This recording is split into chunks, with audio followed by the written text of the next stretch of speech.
Repeat చేయడం ఎందుకు? ఏం మాట్లాడారు సార్? ఏం మాట్లాడలేదు మీరు అసలు వినలేదా? ఏం మాట్లాడలే కదా సార్. ఏం మాట్లాడినా ఇంకో 50 రోజులు మాట్లాడతారు, అరుస్తారు, గట్టిగా గీ పెడతారు, విమర్శలు చేస్తారు. 50 రోజుల తర్వాత మ్యూట్ లోకి వెళ్లాల్సిందే కదా. నీకేం డౌట్ ఏం లేదు సార్. వాళ్ళకు కూడా వాళ్ళ అధికార ప్రతినిధులు కూడా Jaganmohan Reddy clear cut instructions ఇచ్చేశాడు. మనం రాము కాకుంటే మీడియా ముందు పోయి గట్టిగా అరవండి, బలంగా అరవండి, ఒక అపోజిషన్ స్థానం అనేది దక్కిస్తారు. నా అపోజిషన్ వాళ్ళు కూర్చుంటాం, 4 సెక్యూరిటీ గార్డులు అని ఉంటారు నాతో కూడా. అపోజిషన్ ప్రతిపక్ష నాయకుడు 4 గన్మెన్లను వేస్తారు కదా, ఆ గన్మెన్లను దొరకబెట్టుకుందాము, దక్కించుకుందాము, గట్టిగా అరవండి అని చెప్తాను. కాబట్టి వీళ్ళు మాట్లాడతారు. ఇప్పుడు ఒక భారతీయ పౌరుడిగా ఎవరు ఎక్కడైనా కంటెస్ట్ చేయొచ్చు. రాహుల్ గాంధీ గారు బాటప్ టు బి ఫ్రాంక్ ఉత్తరప్రదేశ్, ఢిల్లీలో పెరిగాడు, వయనాడులో కంటెస్ట్ చేశాడు, కేరళలో. అంతెందుకు, ఇంకో సింపుల్ గా అర్థమయ్యే విధంగా చెప్తాను. హిందూపూర్ అభ్యర్థి కర్ణాటక, ఆమె జలధరసి శారదాను ఏదో పేరుంది, మన శ్రీరాములు గారి కూతురు, సారీ చెల్లెలు, సోదరిమణి అక్కడ చెల్లెలు తెలీదు. ఆమె కర్ణాటక, ఆమె తీసుకొచ్చి హిందూపూర్ లో ఫీల్డ్ చేశాడు జగన్మోహన్ రెడ్డి. ఇక్కడ హిందూపూర్లు ఎవరు లేరా? కురబ సామాజిక వర్గానికి చెందిన వాళ్ళు, బోయ సామాజిక వర్గానికి చెందిన వాళ్ళు. కాబట్టి వాళ్ళు ఇష్టం వచ్చినట్టు వాళ్ళు మాట్లాడతారు. హిందూపూర్ నుండి తీసుకొస్తారు. పరిమల్ నత్వానిని ఆడో గుజరాత్ నుండి తీసుకొచ్చి రాజ్యసభ ఇస్తాడు. ఆయన ఏ రోజు వైసీపీ జెండా పట్టి ఉంటాడు, జై జగన్ కూడా ఆయన ఉంటాడు. ఆయన తీసుకొచ్చి ఇవ్వచ్చు. కృష్ణప్రసాద్ గారు మన తెలుగువాడు, బీజేపీలో ఉన్నాడు, మేము పొత్తు పెట్టుకున్నాము, మేము క్యాండిడేట్ పెట్టుకున్నాము. ఏదైనా ఉంటే బ్యాలెట్లు తెచ్చుకుంటే మీరు కృష్ణప్రసాద్కి ఇచ్చారు, ఇంకో ప్రసాద్కి ఇచ్చారు, ఏ ప్రసాద్కి ఇస్తే మీకు ఎందుకు మా పార్టీ వ్యవహారాలు, మీ పార్టీ వ్యవహారాల గురించి మేము మాట్లాడుతున్నామా? మీ పార్టీలో ఎంపీ టికెట్లు ఇస్తామన్నా వద్దని చెప్పి దండం పెట్టి వచ్చేస్తున్నారు కదా. వేమిరెడ్డి ప్రభాకర్ రెడ్డి గారికి ఎంపీ టికెట్ ఇస్తామన్నారు, నాకు వద్దు మహాప్రభు అన్నాడు. మాగుంటి శ్రీనివాస్ రెడ్డికి ఎంపీ టికెట్ డిక్లేర్ చేశారు, నాకు వద్దు మహాప్రభు అన్నాడు.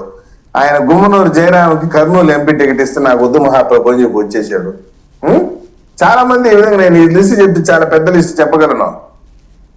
కొలుసు పార్థసారి గారు ఆయనకి టికెట్ ఇస్తామన్నారు, నాకు వద్దన్నాడు. ఈ విధంగా ఉంది మీ పార్టీ పరిస్థితి. చూసుకోండి, ఇప్పుడు పొలిటికల్ ఈక్వేషన్స్ అన్నమాట ఫెయిర్ గా ఒప్పుకోవాలి. ఎందుకంటే టీవీ ముందు కూర్చొని మరీ దారుణమైన అబద్ధాలు మాడకూడదు. రాజకీయ పార్టీ నాయకులు ఈ రోజు ఉన్న పార్టీలో రేపు ఉండటం లేదు, రేపు ఉన్న పార్టీలో ఎల్లుండి ఉండటం లేదు. ఎక్కడ అవకాశాలు ఉంటే, ఎక్కడ ఇది ఉంటే అక్కడ పోతున్నారు, వస్తున్నారు. దాన్ని మనం కాదని ఏ పార్టీ అనేది తీసుకున్న అదే విధంగా ఉంది. ఈ పరిస్థితుల్లో గెలిచే అభ్యర్థుల కోసం, గెలుపు గుర్రాల కోసం పార్టీలు అన్వేషించడం సహజం. మీ పార్టీ నుండి ఎంతమంది బయట వాళ్ళకి ఇవ్వలేదు, కనీసం మెంబర్షిప్ లేని వాళ్ళు కూడా ఇచ్చారు కదా టికెట్లు, దాన్ని కూడా గుర్తు పెట్టుకోవాలి కదా. ఆ విషయాన్ని కూడా చర్చించాలి. ఇప్పుడు ఫెయిర్ గా మాట్లాడుకోవాలంటే ఈ రోజు ఉన్న పార్టీ లీడరు రేపు ఏ పార్టీలో ఉంటున్నాడో, ఎక్కడ కంటెస్ట్ చేస్తున్నాడో అర్థం కాని కన్ఫ్యూజన్ లో ఉన్నారు అన్ని పార్టీల్లో, అదే పరిస్థితి. కాబట్టి ఇది పెద్ద అంశమే కాదు నన్ను అడిగితే. ఇంకా పిఠాపురం అంశం అంటారా? పిఠాపురంలో వైసీపీ వాళ్ళు మైండ్ గేమ్స్ చిన్నగా లేదు. వాళ్ళే ఒక ఫ్లెక్సీ పెడతారు వైసీపీ వాళ్ళే. ఆ ఫ్లెక్సీని వైసీపీ వాళ్ళే చింపుతారు, చింపి చిచ్చు పెడతారు. మా ఫ్లెక్సీల్ని పవన్ కళ్యాణ్, ఇది మన వర్మ గారి ఫ్లెక్సీల్ని, పవన్ కళ్యాణ్ గారి ఫ్లెక్సీల్ని వర్మ గారు అనుచరులు చింపారు అని చెప్పి వైసీపీ వాళ్ళు పెద్ద రచ్చ చేస్తారు. వైసీపీ కార్యకర్తలే టీడీపీ కార్యకర్తల ముసుగులో మా టీడీపీ ఆఫీసుల కాడికి వచ్చి ధర్నా చేస్తారు. వర్మ గారికి టికెట్ ఇవ్వాలి, పవన్ కళ్యాణ్ గారికి ఇవ్వద్దండి, పిఠాపురంలో వర్మే పోటీ చేయాలా, రచ్చ చేస్తారు. సో ఇదంతా వాళ్ళు చేసేది అంటారా సార్? టోటల్ గా ఐపాక్ టీమ్ యొక్క ప్లానింగే సార్. ఇప్పుడు నేను చెప్తాను ఇప్పుడు సార్, ఏ కాన్స్టిట్యూన్సీలో ఇప్పుడు పొత్తన్న తర్వాత చిన్న చిన్న డిస్టర్బెన్సెస్ ఎక్కడ ఉంటాయి. మా జిల్లాలో గాని మీ జిల్లాలో గాని కొద్ది మనస్పర్ధాలు, మనసులో బాధలు, కష్టాలు ఉంటాయి.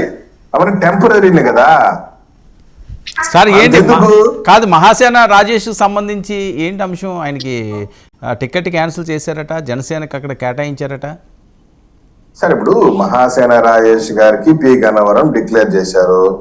పొత్తులో భాగంగా జనసేనకి ఇవ్వాల్సిన పరిస్థితి వచ్చింది. దానికి సంబంధించి ఈ రోజు వర్క్ షాప్ జరిగింది విజయవాడలో. చంద్రబాబు నాయుడు గారు వచ్చారు, వైసీపీ జనసేన నాయకులు, భారతీయ జనతా పార్టీ నాయకులు కూడా వచ్చారు. ఆ వర్క్ షాప్ లో చాలా క్లియర్ గా చెప్పారు, పొత్తన్న తర్వాత కొన్ని త్యాగాలకు సిద్ధపడాలి. నేను చాలా సార్లు చెప్పాను, రాజకీయం అంటే కేవలం ఎమ్మెల్యేనో ఎంపీనో కాదు, దీనికన్నా ఎక్కువ ఉన్నాయి, చాలా ఉన్నాయి, అవకాశాలు మెండుగా ఉంటాయి. కొన్ని సందర్భాల్లో త్యాగాలకు సిద్ధపడాల్సిన పరిస్థితి వస్తుంది. పార్టీలపైన అలిగితేనో లేకుండా బ్లాక్ మెయిల్ చేస్తేనో ఏమీ చేయలేరు. పార్టీలపై అలిగి బ్లాక్ మెయిలింగ్ నేచర్ ఉన్నవాడు వాడు ఎప్పుడు గట్టెక్కడోడు, వాడు ఆ బ్లాక్ మెయిలింగ్ చేసుకుంటూనే ఉంటాడు. ఓకే, అలిగితే ఏం రాదు వాడికి. నేను చాలా మందిని చూసా, తెలుగుదేశం పార్టీ వీడి వెళ్ళిన చాలా మంది నాయకులు రాజకీయంగా అడ్రస్ గల్లంత అయిపోయినటువంటి పరిస్థితి నేను చూశాను.